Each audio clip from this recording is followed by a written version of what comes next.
This is a Raya Box number 5 and I will show you how to solve it in this video.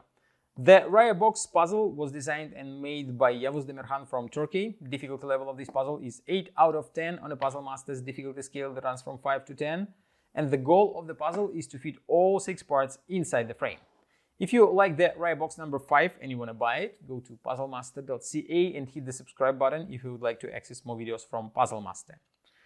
And now I will show you how to solve the puzzle. So first of all, you have to take a close look at the parts. There are 5 L-shaped pieces and 1 square.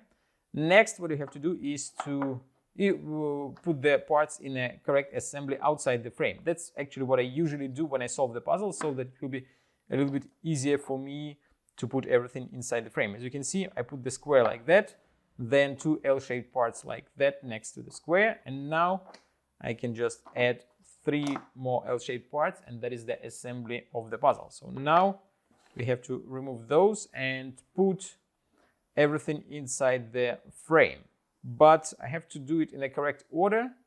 So I'll probably start with this L-shaped piece, then this goes,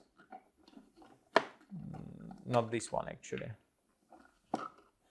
I'll put this L-shaped piece here, then I put this L-shaped piece here, and maybe I'm doing it wrong now. No, actually now I can put the square here, then I can move the parts like that, and that's when you put the 3 L-shaped parts and the puzzle is solved. And that was the solution for the Raya Box number 5 puzzle. If you like this puzzle and you want to try other puzzles from Raya Box series, there are 8 puzzles in this series, go to puzzlemaster.ca.